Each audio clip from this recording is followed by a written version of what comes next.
মধ্যরাত ৩টার দিকে ভারী বৃষ্টিপাত শুরু হওয়ায় ছেলে আনোয়ার হোসেন ও তার স্ত্রীকে ঘুম থেকে ডেকে তুলে পাহাড়ের পাদদেশ থেকে সরে নিরাপদ স্থানে চলে যেতে বলেছিলেন মা মমতাজ বেগম। কিন্তু তারা মায়ের সে কথা কানে না নিয়ে আবারও ঝুঁকিপূর্ণ স্থানে শুয়ে পড়েন, ফিরেননি মৃত্যুর দুয়ার থেকে। এর ঠিক ৩০ মিনিট পর ১০০ ফুট উপর থেকে পাহাড়ের অংশ ভেঙে পড়ে তাদের বাড়ির উপর।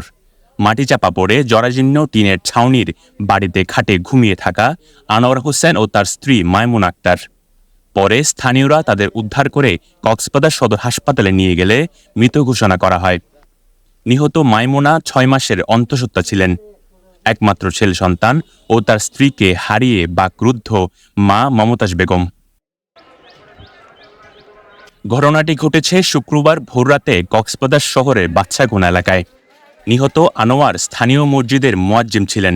তার বাবা নজির হোসেন সৌদি প্রবাসী। স্থানীয়রা বলছেন, ঘটনার সাথে সাথে জাতীয় জরুরি পরিষেবা ৯৯৯ নম্বরে একাধিকবার ফোন করেও সাড়া পাননি তারা, যার ফলে মাটিচাপা থেকে তাদের উদ্ধার করতে বেগ পেতে হয়।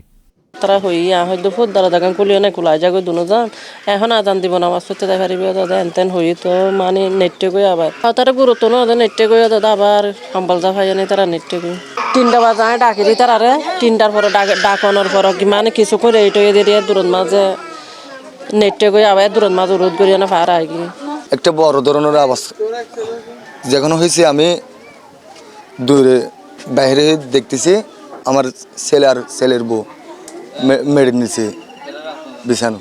ঘটনা যখন ওই পাঁচ যখন পর্যায়ে দিয়ে ডাক দিয়ে তখন সাথে সাথে আর যখন বাড়িতে এনে হাতে মড়ি বাইর করে হাসপাতালে নিয়ে গেছে। বালিগুলো চেষ্টা করে ফেলে দেওয়ার জন্য চেষ্টা করছে এবং কি আমরা ফায়ার সার্ভিসকে ফোন দিয়েছি, ওনারা ফোন রিসিভ করে নেই এবং কি পাশাপাশি আমরা 999-এও কল দিয়েছি, ওনারা রিসিভ করে নেই।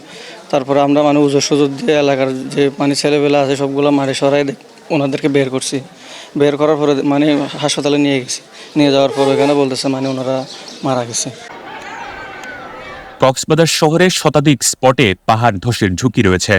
বছর জুড়ে পাহাড় কাটলেও পরিবেশ অধিদপ্তর প্রশাসনের কোনো পদক্ষেপ না থাকায় বেপরোয়া হয়ে উঠেছে পাহাড় খেকোরা, যার কারণে প্রতিবছর পাহাড় ধসে প্রাণহানির মিছিল দীর্ঘ হচ্ছে।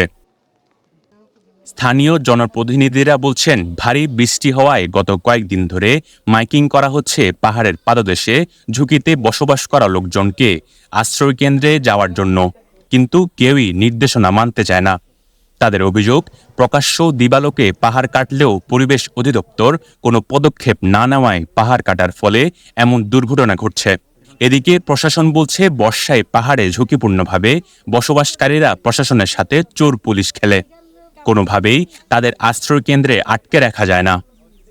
অবশ্য চিহ্নিত পাহাড় খেকো চক্রের বিরুদ্ধে কঠোর ব্যবস্থা নেওয়া হবে এমন হুঁশিয়ারি দেন উপজেলা নির্বাহী কর্মকর্তা।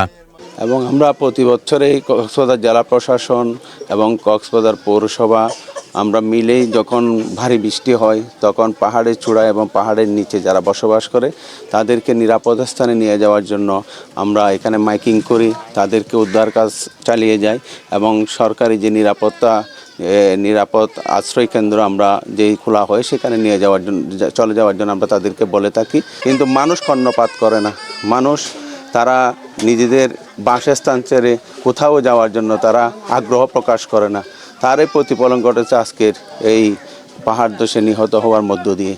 এখানে বিভিন্ন পাহাড় কেকুরা কিন্তু পাহাড়গুলা দখল করে তারা এগুলা আবার কেটে এই যে যারা গরিব অসহায় মানুষ আছে তাদেরকে অল্প দামে বিক্রি করে, আর তারাও গরিব মানুষগুলো তারাও কোথাও স্থান না পেয়ে কিন্তু এই পাহাড়ের নিচে বসবাস করে এবং এইরকম অঘটনগুলা ঘটে আপনারা প্রায় সময় দেখেছেন।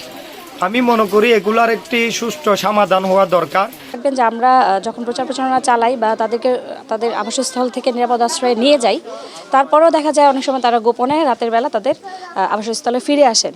বা আমরা যখনই দেখেন যে ৩ নম্বর সতর্কতা সংকেত কিন্তু এখনও চলছে, তারপরেও কিন্তু তারা আমাদের কথা শোনেন। প্রথমে আমরা যখন থাকি তখন শোনেন, কিন্তু পরবর্তীতে দেখা যায় গোপনে অনেক সময় তারা তাদের আবাসস্থলে ফিরে আসেন, যে কারণে এই ধরনের দুঃখজনক ঘটনা ঘটছে। গত মঙ্গলবার দিবাগত রাতে একাধিক পাহাড় ধসের ঘটনায় একই রাতে রোহিঙ্গা ক্যাম্পে 10 জনের মৃত্যু হয়েছে, যার মধ্যে 2 জন বাংলাদেশি। গত কয়েকদিন ধরে মধ্যরাতে ভারী বৃষ্টি হওয়ায় পাহাড় ধসে প্রাণহানির মিছিল শুরু হয়েছে কক্সবাজারে। News desk, CCN।